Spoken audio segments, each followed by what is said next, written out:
All right, Queens, coming at you with a bit of a different episode today. I have with me the amazing Sarah Mitchell. Welcome, Sarah. Thank you. So glad to be here. And Sarah has been on the pod before because she was a previous client of mine. And so she shared her story then. And then she came to me with the idea of I was going to say, wait till you hear the title. You obviously know the title because this is probably why you've clicked on the episode, but I'd rather be dead than fat. Sarah, what made you come to me with this episode idea and that name? Well, I felt that in our first podcast that we did, it was fantastic, and a lot of the topics that we covered were based on the program that we did. And I thought, cool, there's some really interesting angles in here about how we go through life thinking this is the way life is and feeling so awful about ourselves. And why? Why do we have to feel this way? Why do we actually feel, and I'm sure so many women out there do feel like they'd rather be dead than fat? Because I know I did for a really long time. And I want to support other women in not feeling that way anymore. And, but my best friend and I have gone through a very similar journey in terms of food and eating disorders. And when I told her the title, she was just like, oh my God, that's like our lives. I was like, yeah, pretty much. So it's time to start talking about these things. The age of covering it up and shoving it under the carpet is gone in my life, as I know it is in yours. And I'm ready to let loose, really. And I love it because it's such a bold title, but there's so much truth to it. As you said. Yeah. So can you share to the listeners like a little bit of your background story? Like, what have you struggled with? Where are you now? And then let's go into how others can possibly get there themselves. Sure. So I pretty much went on my first diet when I was 11 or 12, I would say. And it's really interesting, as I was writing some notes for this, I thought, my goodness, I really have been told to lose weight since I was 11 or 12 years old. And it's not, and these are people you look up to. So it's not like they're doing anything wrong. It's just the world that we live in that makes thin good and fat bad. So your parents aren't doing anything wrong. They just love you. That's all. There's no blame, anything like that. But being told that you're overweight, need to lose weight, not even in a nasty way, for such a long time, makes you really feel like there's something wrong here. So growing up, being told that, being constantly on a diet and never succeeding, you get to an age where you're an adult, so you're 18 and you're living alone, and all you know is, oh, I should go on a diet then. That's all you know. Like, that's your comfort zone. It definitely was for me, my comfort zone of, oh, I know how to fix this, I'll lose weight. Every single problem that I've had, oh, it'll all be better when I've lost weight. Oh, I need to ride a horse, so I better lose some weight then. Oh, I need to do this. Or, I want to go out dancing and enjoy myself. Oh, I need to lose weight to be able to do that. All of these things that actually you can enjoy at any size, you literally feel like you can't do that. And what's the point in life if you constantly have to battle yourself and manipulate your body to get to a certain size because you think you'll be happier then? Yes, I can resonate so much because I remember when I entered the world that I now live in and teach others about, in regards to, there is a way, there is an actual possibility to be happy and live your life without constantly trying to lose weight. And when I first got into that, like was introduced to that, I remember thinking, wait, what? Hold on a minute. What? Like, I was literally like, wait, right. You cannot have to diet for the rest of your life and you can be happy. And then I was like, how? It was that radical for me to mind blown. Did you have the same? Yeah, I really did. So for a long, probably in the last 5 years, I would say. Before that, from the age of 12 to 25, no, the answer was definitely just weight loss all the time. And then it's probably been niggling at me for the last few years, thinking there's got to be another way. Like, there's really got to be another way. But I'm going to be fat and I'm going to hate it. So I just ignored it. I ignored it. And actually, coming out the other side is just mind blowing. Because I'll be whatever weight I am. And actually, I can now pursue health in a way that I've never been able to. There are no limits. Because, you know, I'm doing cycling training for a ride I'm doing in September, going up the hill thinking, oh, this is really hard. It's probably because I'm a bit unfit, not because, oh, this is really hard, I'm really overweight, or I need to go on a diet. So it's so much easier to do this. And I think I'll just get off. Yes. And then beat yourself up for your body size, not just working on your fitness level. Yeah. That is incredible. So I don't want to, let's not jump the gun so far into it yet. I was going to ask you the tips and things that you have for others, but talking about your own journey still, when you came to me, was there anything in your world that showed you it was possible to be healthy and not pursue dieting? Or did you come to the point where you was like, I can't do this anymore, but I actually don't know what the hell to do next either?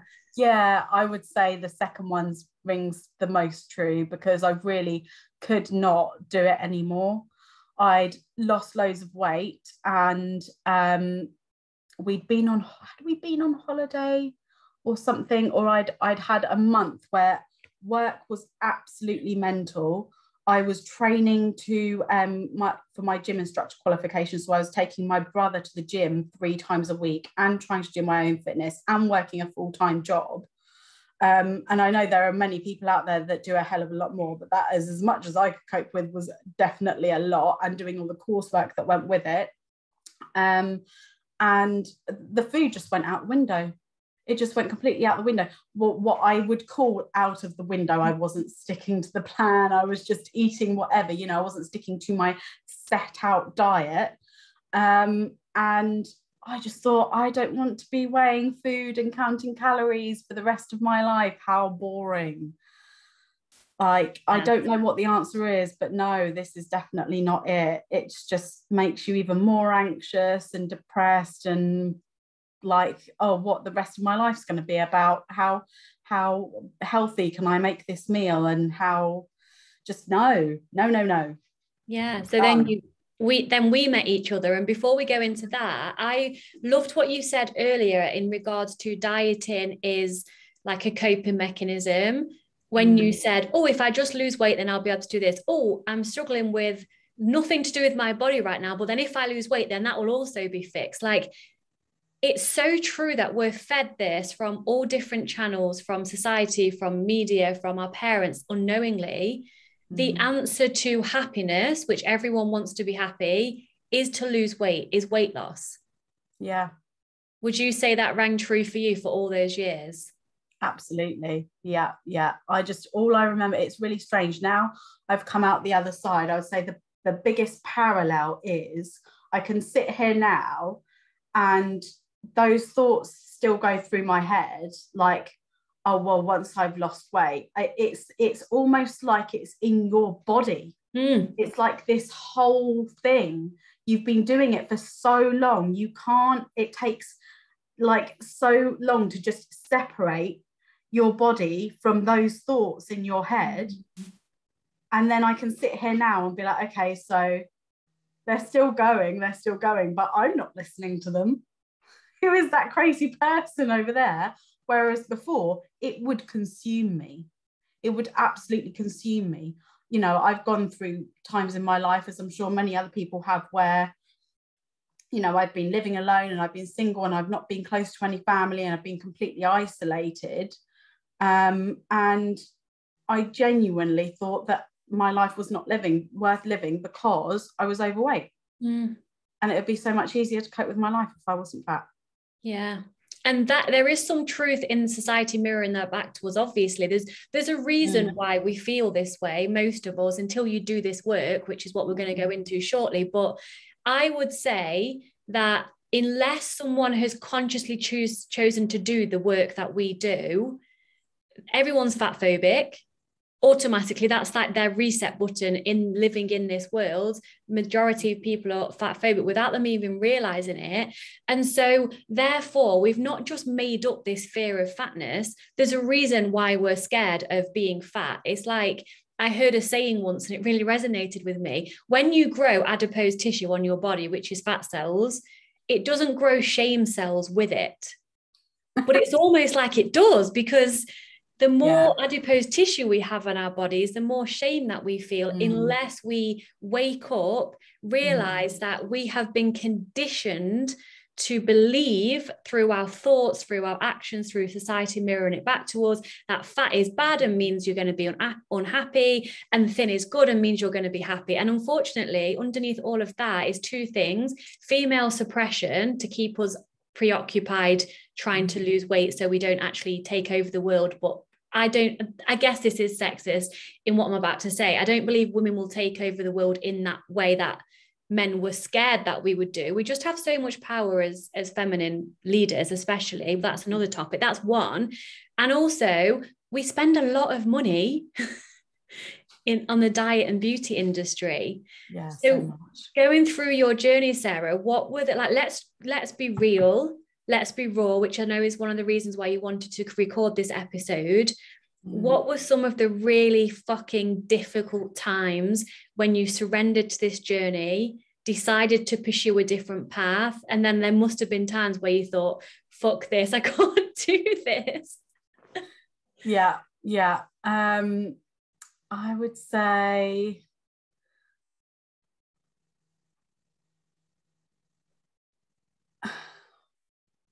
is it too many? So I went away for work. I had to think about that for a minute then. I went away for work and I was kind of like halfway through the coaching, and I just thought, oh, I'm going away, we're going to the beach, everyone's going to be, we're going for work, bearing in mind we're not going to have very much time at the beach at all, but we're in a hot country, so you need to be dressed appropriately. You're going to get too hot, fine. Bought a load of clothes, everything was fine and kind of going well. And then, it's like, oh, does anyone want to go for a swim in the sea? And I'm like, sorry, what swim costume? What?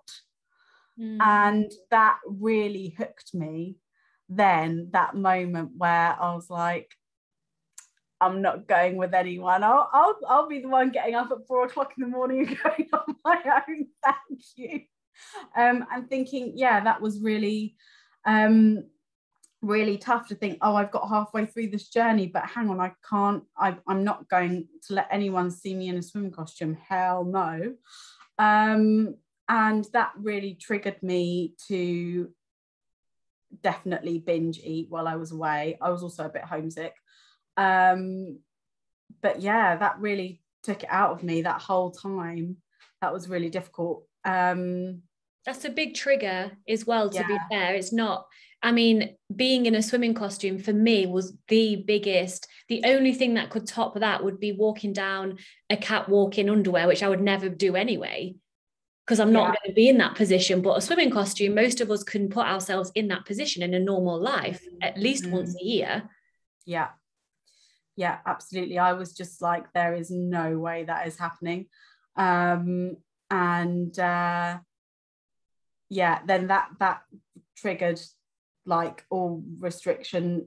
Oh, but now I'm really hungry, so now I'm going to go to the shop and buy a load of stuff that no one knows I bought and take it back to my room and have my own little feast. So that was really, really triggering and unenjoyable in all. I just felt like I've come all this way and I've done all this work, and now I'm like gone all the way back to the beginning. Like, how can I have got to food freedom but I can't? I cannot. I would rather jump out of a plane, or like the title says. I really would like that. It's like a phobia almost. It's like a complete no. Mm-mm. And how did you get over that? So in that moment, you were triggered, you went back to old habits, which is completely valid and fine. I know it didn't feel fine for you at the time, and that's why I was at the other end of a message with my voice notes, helping you through that. But this is all part of the journey. Like, it's not easy.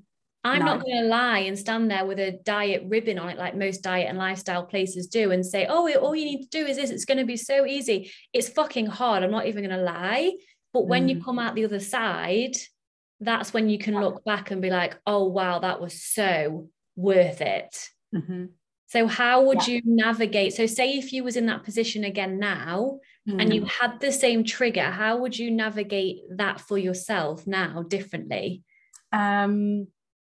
I would definitely write down what I was feeling, number one, and just actually give myself the grace to be upset about it, and that's okay, because we're living in a world that doesn't accept people that aren't a size 10 in any kind of swim costume. And or is that your judgment? Because yes, the world mirrors that back to us, but we also think that others are judging us the same way we judge ourselves. But the world is mirroring it back. You're right. Yes. And that is my point of view, that I think that I am definitely not accepted in a swim costume. And what did I do? I think I got a swimming costume that I really liked, the look of myself in, which definitely helped. This was after I got back. And I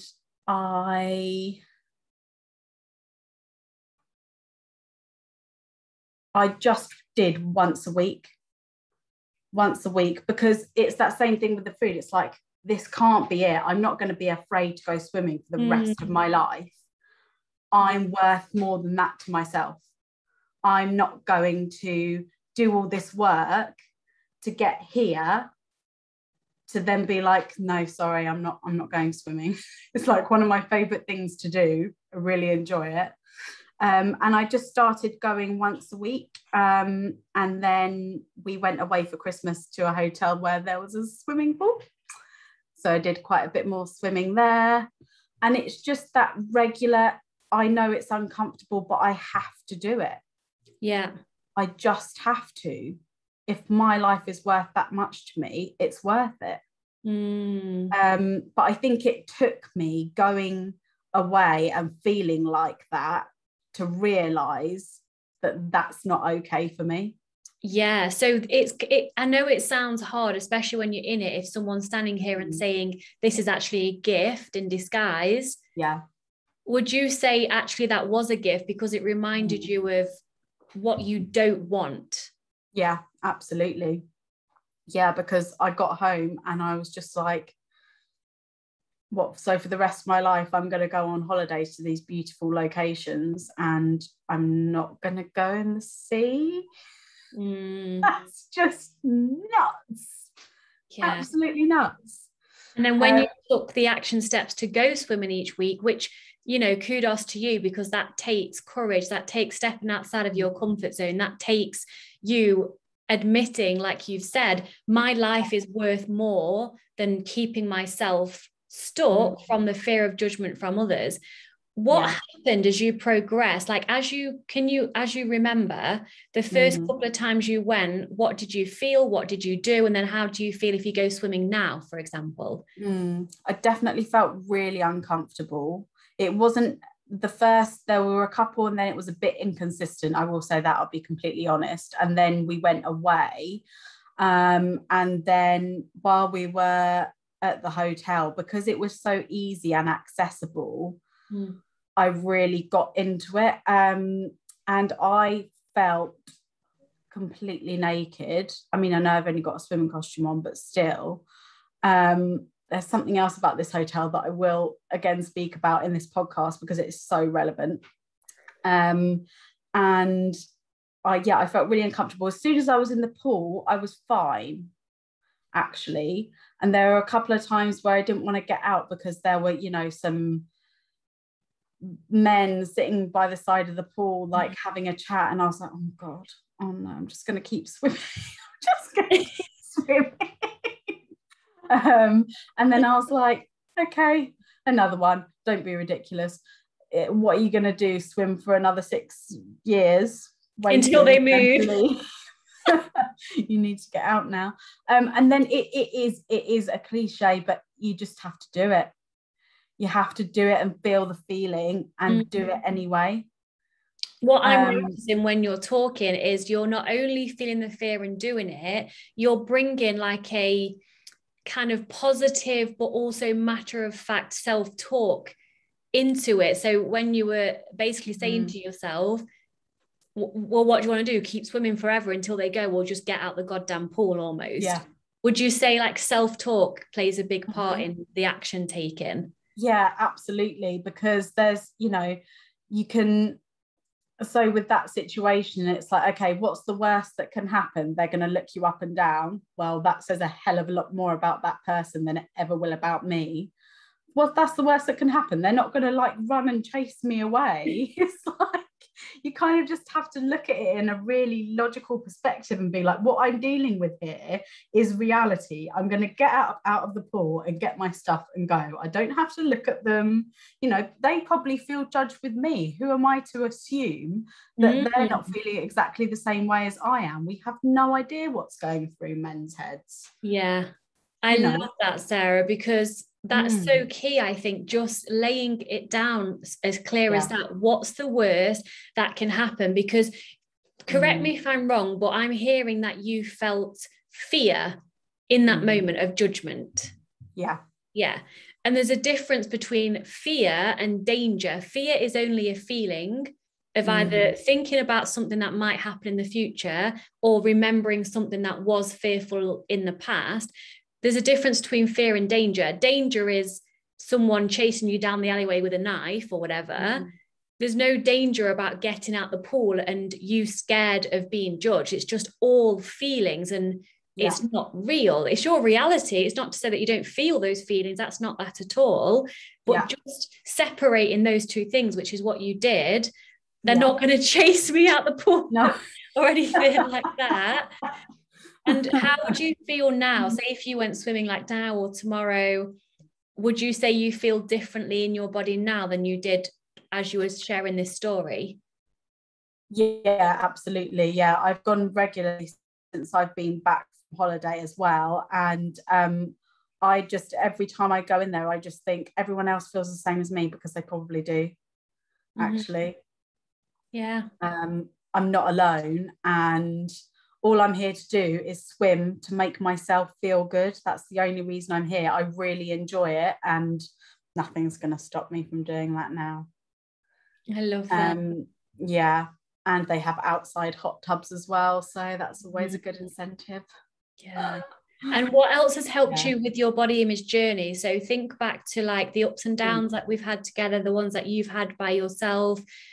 What were some high moments in regards to where, the messages came from you like, oh my God, this has happened. I feel so liberated. I like myself. And then the low moments, like what enabled the highs and what helped you get through the lows, if you can think back to a couple of examples.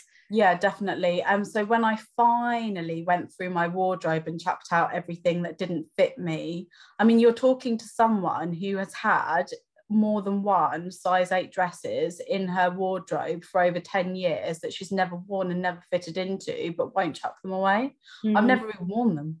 Bought them thinking, I'll fit in that. Yeah.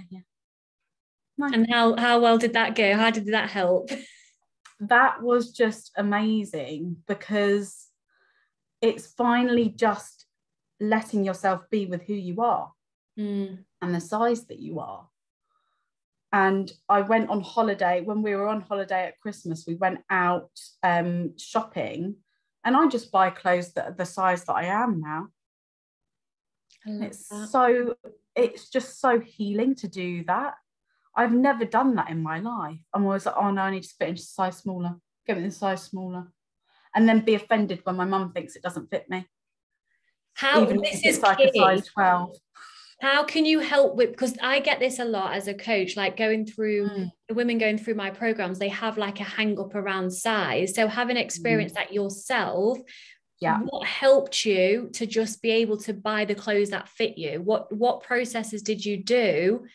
Or maybe it was just one thought mindset shift. Like what enabled you to be like, do you know what? Because I'm in that position too. I have one dress that's a size 8 and one that's a size 16, both from the same shop, both fit me, just different styles. Like it is what it is. Yeah. I think I first year when I did quite a lot of shopping when I went away, and I realized that the clothes shops really are so inconsistent with their sizing, number one. So normally it's not even you can fit into, you know, between I would say 3 size ranges at least in the one size that you are. And I think I saw something on Instagram that just said the clothes fit you, not you fit the clothes. Yes. You know, and you've got these places out there like Abercrombie and Fitch that don't even size people after a certain size. I don't really understand it. I think it's absolutely bonkers. And I think I just didn't want to be uncomfortable anymore. I mean, why would you buy the size too small? Just because it says a number that you want to see. Yeah. Yes. Because that makes me feel like I'm going in the right direction. Well, just screw the numbers. I mean, who made them up? A man, probably. Sorry, that's a bit sexist, but it's probably true. Mostly women listen. I think it's like 99% women listen to this. Okay. Men listening, we don't mean offense, we promise, but we really don't. But it's true. Like most of the rules, the laws, the society standards were made by rich white men. Yeah. And do you think like what's coming up for me as I'm hearing you speaking is like, as you're sharing like how you've overcome these obstacles, what I'm hearing is you had to go through the foundational work of breaking through the paradigm, the old paradigm of living in thin equals good, fat equals bad. You've been conditioned and brainwashed to believe this. I can see that every time that you're helping yourself move forward in this journey, you're challenging everything you've ever believed or been taught to believe about what that number means, what that body size means. Like you're having to go that deep, aren't you? It's not just a case of getting a positivity plaster and sticking it over yourself and pretending that you're okay. No, because there literally will be days, and it's really funny. It's always when you're not expecting them either. You get up, you get dressed, you feel fine, you go to work, you go to the toilet, and you just feel like you want to rip your own skin off. Like how did I let it get this far? You know, like how did I go through this journey and get to this point? And you know, not that it's wrong, but to put on weight and get here, like what, like you still, even now to this day, still have thoughts like, what the hell am I doing? What am I doing? And you just have to really give yourself love and just be like, do you know what? It's fine. It's fine. Everything's okay. You are unlearning everything that you've been doing in your life for the last 15 to 20 years. It's not going to take 5 minutes. Exactly that. And it's that desperate, because I remember it so well. I remember feeling this way only not that long ago, a couple of years ago. And I would be lying if I said I never have the thought of like when I see an old photo of myself when I was really lean, if I had a thought of like, kind of miss that body, not gonna lie. But I honor the fact that I've recognized that I would like that body in this moment, feel that, let it go, and choose the version of myself that I am today. And it does take effort, but the more you do it, the easier it becomes. And it's also when you mentioned that when you went to the loo, for example, and you felt that desperate, like almost like urgent anxiety need to be like, what the fuck am I doing? I need to lose weight now. It's just you being in your old paradigm. It's allowing the triggers to help you to run back to the safety of dieting, where you get promised sunshine and rainbows and all the things, but being aware of that coming back to my breath helps me, like just taking a deep breath, Yeah. looking at the part of me that I've just rejected of myself, Yeah. sending myself that love, and then reminding of myself how far I've come. And the life I have around food, how free and liberating. And if all of that is only a trade-off for the odd body image trigger, that's good for me. Yeah. Because what's the alternative? Yeah, I can't even begin to think of the energy it would take to go on a diet now, because it's not even just I'll go on a diet. Okay, it's like that thing of, well, that sounds quite fun. that automatic high that you get, like when you've done exercise, like, oh, I'm going to do this, I'm going to do that, it's all going to be amazing. But the pain and the suffering it causes when you don't make the mark, the goals that you set yourself, it's never enough, ever. It's never enough. It's never good enough. It's never, I want to lose this much weight this week and it doesn't happen, or I want to shave this many inches off my waist, or do this or do that, or I want to be, all of these weight and size related goals. I mean, my poor body, I would never do that to her again. Like that, just it's painful. Oh no, thank you. And can you just share with the audience what you've actually done and are continuing to do with your life since you've let go of leading a life where you're constantly trying to lose weight? All the things that you've done that you could do until you'd lost weight, whereas actually you've done more now than you ever have.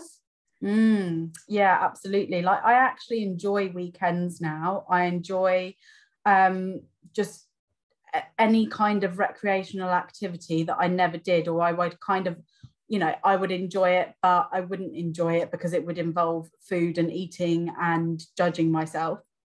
Now I just enjoy it. There's no parameters around it. There's no limit to my happiness because of food and weight. I am also training to do the Pedal to Paris, which is a massive gargantuan bike ride in September, which consists of like 4 days of cycling at about 80 miles a day. Wow. From here to Paris, which is going to be insane. And it's going to be amazing. And I'm doing a 26-mile hike from Macmillan, which I did do a few years ago, actually, but I want to do it again to raise money for cancer research. And I'm doing the cycling training now because that's kind of the most important, that I needed to start earlier because it's so much more. But there's just no limit. Like I said before, there is literally no limit on exercise now. It's really bizarre, and this has only happened very recently, like in the last week or two, I would say, because I had a complete flap and messaged you the other week like, I want to exercise intuitively, but I've also got this massive training plan, and if I don't do it, I'm not going to be able to pedal to Paris. So I've got to do it. And I noticed that pattern about myself, and I think that was what released it for me, because I knew that this is what I do in general. Diet, no diet, I'd be like, right, I am going to do this bike ride because it will make me lose weight, or I'm going to do this walk because it will make me lose weight. And then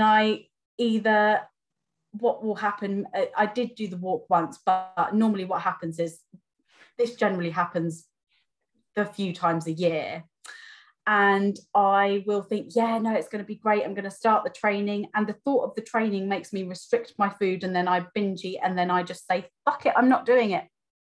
Yes. What's the point? I'm not doing it. I am not doing it, because I'm never going to get there, because I'm just not. It's just never going to happen. And all the other, I'm not good enough, I'm never going to be good enough thoughts that, go through your head. What's the point in life? I'm always going to be doing this forever. This is no kind of life. To now, today, this morning, went on a 30-mile bike ride this morning and just really enjoyed it. what shifted for you for enable you to come back to the why behind the bike ride that wasn't weight loss? Like, is that what shifted it for you, reminding yourself why you was doing it?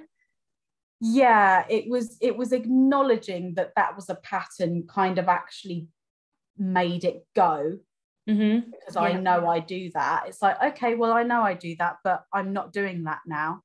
Yes, awareness That's not is the reason I'm everything. doing it at all, actually. I'm going, okay, that past behavior is gone. And knowing, that there are people in my life that really have, so the bike rides for the Royal British Legion, which is all about supporting veterans of war. And there are people in my life that in my immediate family that has suffered at the hands of war, but being part of the armed forces. And I think when we did a Facebook post the other night to start raising money, we'll give you the link if you'd like to do that. And it was like something like 21 current serving soldiers and over 80 veterans committed suicide in 2021. Wow. Yeah. That's a shocking number. Yeah. And I was like, gosh, no matter how painful it is getting up this hill, it's not as painful as that mother who's sitting there having lost a child. And I just thought, you know what, it is not about me at all. All we're doing is our bit to support this charity who are doing so much to make a difference. And that's the reason that I think anyone would want to do something like that. Whereas for me, it used to be really selfish and superficial and all about trying to lose weight. And it is just not anymore. And that's probably why I never did it, because it wasn't honest. Yeah, and it just really helps to put life into perspective, doesn't it? We can be so in our head, in our little bubble. All our friends around us are doing the same. We're in the same bubble of like, must lose weight. I'm bad, I'm good. And everything's based around that. Whereas when we break free of that, I remember you saying to me, what the fuck am I supposed to do in my life now? I literally, like, I've been reborn. Like, I'm no longer trying to lose weight. I no longer care what people think about me. I literally have this blank canvas of a life to create. And that can be overwhelming in itself, which can also lead you to kind of want to go back to what you've always known, even if it was sufferable. Yeah, absolutely. Yeah, it really was like that for quite a while. And I've found some really nice things to fill it with as well, which has been really fun. Lots of just, I don't know, there's just something so distinct and joyful in waking up on a Saturday morning and thinking, oh, what could I do today? And just being excited by it. Yes. I mean, it's got nothing to do with weight. If anyone felt like that, I'm sure they'd be quite happy. Yeah. Wow. What goes through your thought process when you choose what to eat now? So to help women that might currently be in the position that you were in 6 months ago, how would you help them from where you used to be to start to make small changes that are going to help them have food and body freedom? Yeah. Mainly, it really, like the beginning of the journey, a lot of it was just saying you can have whatever you want. You can have whatever you want. You can have whatever you want, and say it a million times. Just keep saying it. Do not ever stop saying it, actually, because sometimes even now I still need to hear it. Yes. And yeah, always you can have whatever you want. But I think the biggest thing for me now is learning about it's I thought I was doing quite well on the whole intuitive eating thing and listening to my body, but I think it's more about documenting how foods actually make you feel. I think that's the most important thing. If you can do that work, which is actually in the program, about writing down what you've eaten, not as a food diary, Yes, thank you for clarifying that. And talking about actually, writing down how the food made you feel. Did it give you energy? Did it give you what you actually need to excel rather than just survive? Because there have been times, even in the last few months, where I've been going home and eating food that's not very nutrient dense, even though you can eat what you like, and knowing that it doesn't make me feel great. But I'm allowed to eat what I want, so it really doesn't matter. But it's actually going through that process of, okay, well, I know this makes me feel good, and I know I really want to eat that, so why don't I just have both then? I loved your language, by the way, around all of those things, because there's so much you could have said that wouldn't have been helpful. But you're so far along on this journey now that I'm just so freaking proud of you and how far you've come, and the fact you have a life, and now you're inspiring others as well. Because people seeing you in the swimming baths, do they still call it swimming baths? That feels like a childish thing to say. I think it swimming pool, but you could go for baths. I like it. Swimming baths. So when they're seeing you there, and you're just being yourself and getting out the pool when you want to without waiting for someone to go, these little things that you're doing for you, you'll be inspiring more people than you realize. And it really is that, like, when I came into this work, I felt not alone, because there's a lot of amazing women doing amazing work in the world, but in, proximity to most of the world doing the complete opposite, it can be a lonely place. And so in order to be the change that you want to see, you have to take that step and feel alone, because then it's like a domino effect on you're giving permission slips out left, right, and center, invisible ones, by being yourself in a world that's telling you not to. So anyone listening, don't just wait. I mean, you've got me and Sarah, stories to aspire to or to learn from, however you want to take this podcast and learn from it. But be the change that you want to see for your children, for other women. Don't wait for a permission slip. If you are, here you go. And we're both granting you one. We'll chuck them out. Exactly, like the money, like no one can see on the podcast, but I'm doing the whole money thing, like permission slip. To be yourself. And we want to welcome you into the world of, this is radical and it's so possible, not needing or wanting to lose weight, not needing or wanting to worry about your body size, actually living and doing meaningful things in your life. Because on your deathbed, I'm sure you're not going to look back and be so proud of yourself for, like, saying no to all the delicious foods that stay a certain size. You're not going to care. You're going to wish you did the opposite, probably. Yeah, absolutely. Yeah, we've just been in Brighton this weekend and had an absolute ball, because, we went to see Mamma Mia on Friday night. It was absolutely amazing. And we had this dinner at this really cool restaurant, but it wasn't like massive. It wasn't a lot of food, but it was really expensive because it's London. And when we got back, I mean, I was actually full. And we had snacks and stuff, but I just knew I was full and I was done. And it's like that thing of, but am I expected to, like, in my head, even though I knew I was full, my head was like, yeah, but it wasn't very much though, was it? Very much. It's that breaking through of actually, well, if I know I'm full, nothing else actually matters. Yeah. It's just my mind being like, yeah, but you haven't eaten very much. Maybe you should eat some more. That's just my mind. I'm not actually hungry. So it's all, and again, that just shows that you have all the answers within you. I know it's a cliche that I say all the time, but it's a cliche for a reason. All the answers you ever need. I mean, knowledge is different. I don't know how to, I'm looking at a tree, chop down a tree properly. I can't get that from within me, but wisdom, especially with regards to what you want to eat, how much, when to stop. Do you have all of that stuff that we seek externally to try and control and to seek happiness?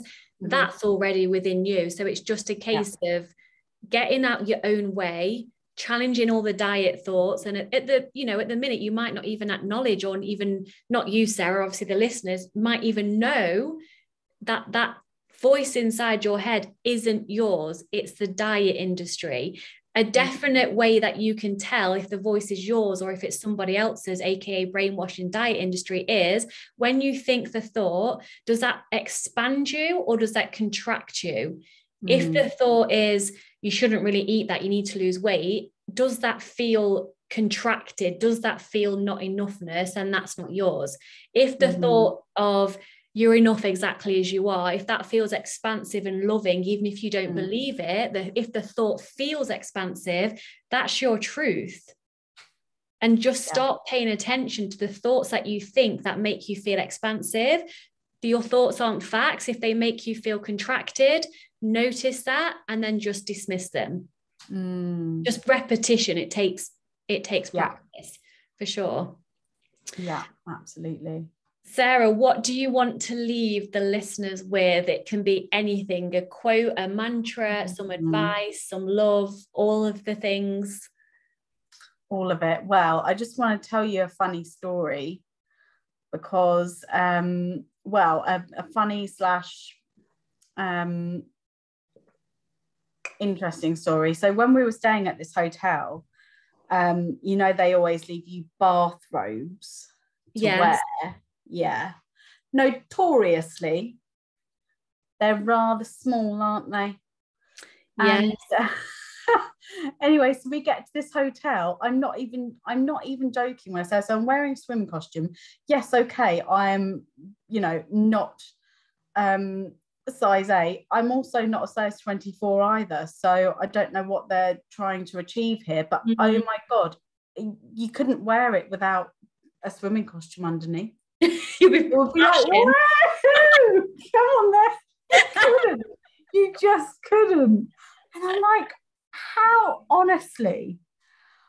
And that, you know, I can safely say that I feel fine knowing that I can wear that and wear a swimming costume underneath and be like, do you know what? That is so not about me, and that is fine.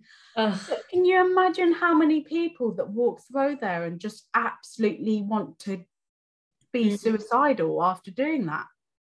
They'd rather be dead than fat. Yeah, literally. Like that, literally a few years ago, or probably even, you know, before I met you, that would have thrown me over the edge. And I'm sure it does to many other people. So I will leave you with, don't give a shit about the people that make the robes on your spa day. They know nothing about you or your body. I love that so much. And my question to you, Sarah, is, would you rather be dead than fat? Never. I'd much rather be alive and have as much fat as I like, because I'm the owner of my body. Yay. Oh, I love that. What an epic conversation. And I'm so glad that, you know, we've had this. And listeners, if they want to reach out to you, where can they do so? Yes, mainly Instagram and Facebook, and I am now on TikTok. I've made one video. But yeah, mainly Instagram. Yeah, I'll link everything below. So if you have any questions, I'm sure Sarah will be happy to help. I just want to check before I just send people your way. Absolutely, go for it. Yeah, amazing. Thank you, my love. Thank you for your time. Thank you for, you know, following your heart's desires so we could meet each other, so you could go on this journey, and then now so you can inspire others. It's been an absolute pleasure. Thank you so much. Oh, just love it. It's been amazing. You're welcome. All right, Queens, thank you for listening, and we will see you next week. Well, I will see you next week. Sarah's not going to be here next week. Possibly, we'll see. Take care, everyone. Okay.